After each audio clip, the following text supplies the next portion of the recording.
and welcome back.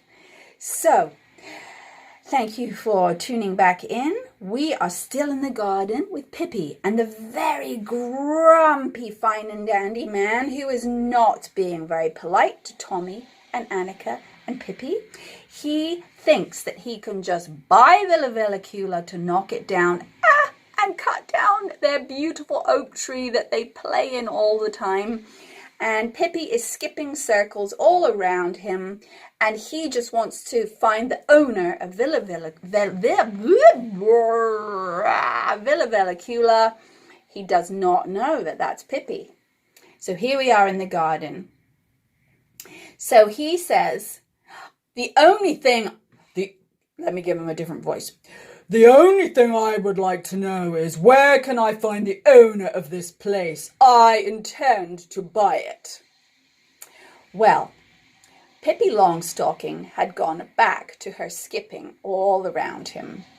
And she said, well, the owner is quite busy now, she said. And she kept on skipping in a very determined way as she talked.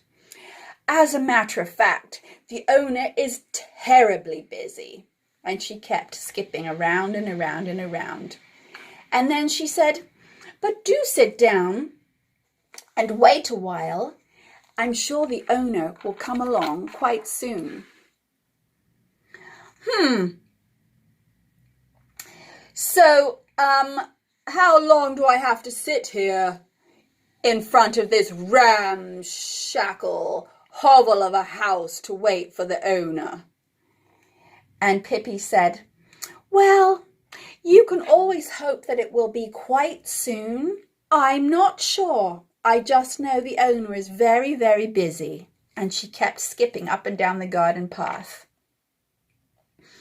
So there the fine and dandy and not very polite gentleman sat on the porch, and Mr. Nielsen was very anxious and was running back and forth along the rail, for he did not like anyone who was impolite to Pippi and Tommy and Annika. And the horse, well, the horse just carried on chewing and chewing his straw, not impressed at all. And Tommy and Annika were keeping well out of the way. And suddenly the fine and dandy rude gentleman said, do you live here? And Tommy said, no, we live in the villa next door. And Annika said, but we come to play here every day. And the man said, well, there will be an end to that.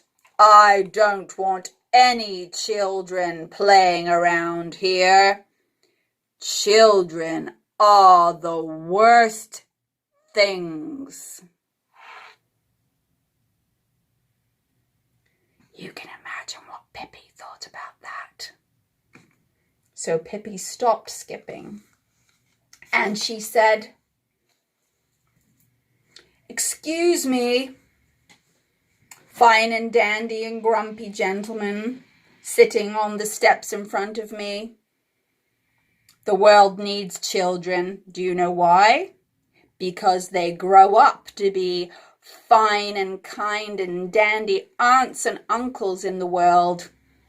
And the world needs them very much.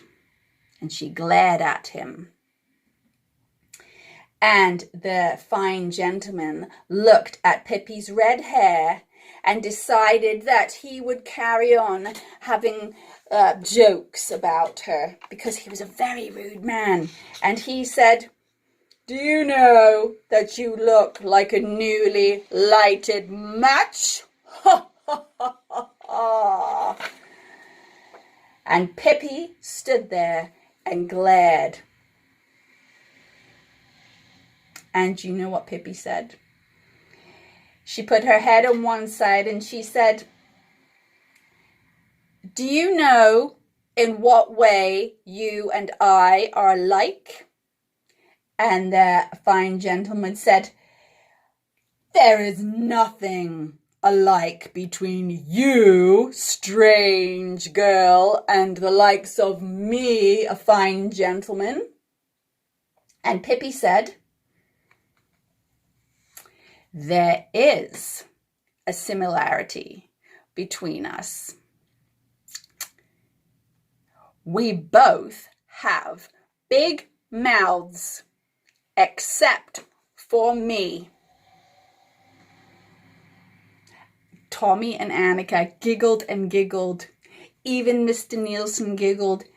And the fine and dandy gentleman was not impressed, and he said, "You are being insolent," which is a very fancy name for rude. And do you know what Pippi did? Pippi picked him up and put him on the branch of the oak tree. And there she stood and stared up at him. And there was the fine and dandy gentleman up in the tree, with his mouth hanging open and his fine and dandy shiny shoes looking down at Pippi. He had no idea how she lifted him up so quickly into the tree. And she said, "You can stay there until November, until you can figure out how not to be so rude to the children in this world." Now Tommy and Annika were giggling and giggling, and the fine and dandy gentleman was getting grumpier and grumpier. And he said, "Get me down now." And I've lost my place. And he got very, very angry. Oh, here we are. Sorry.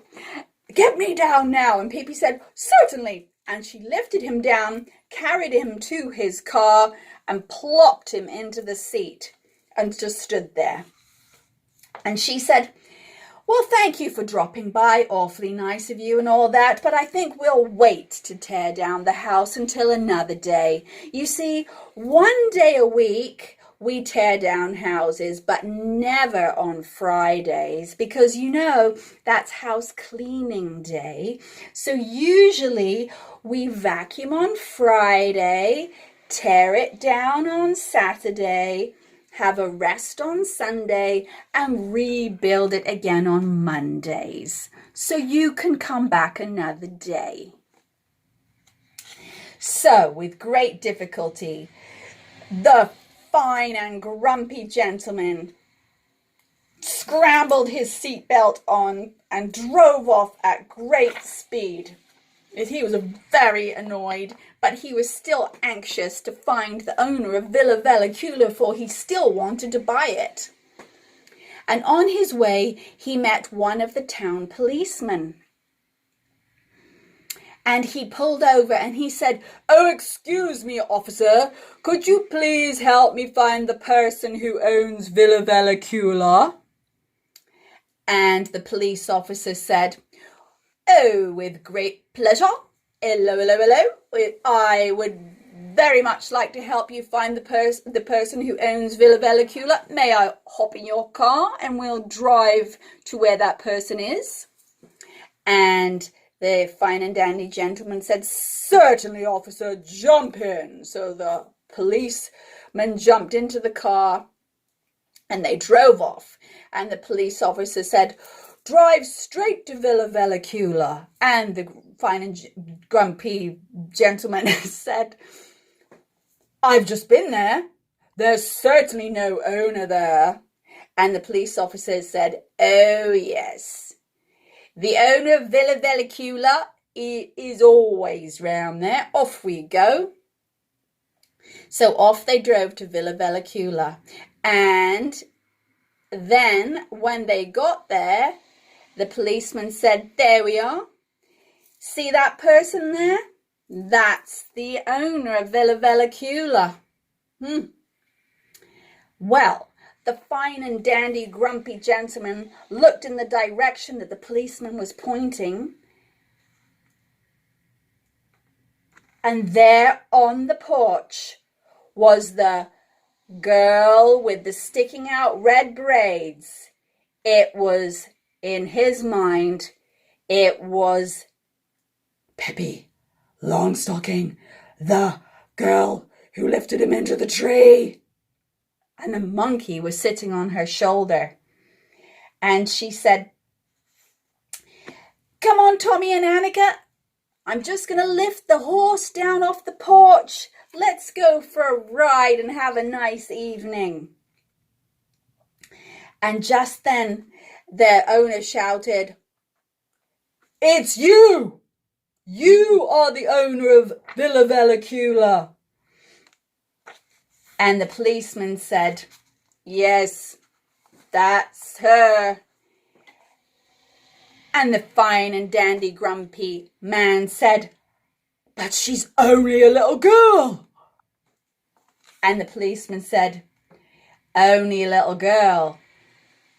She's also the strongest girl in the world, and she lives there all alone." The horse and the 3 children on its back came galloping towards the gate.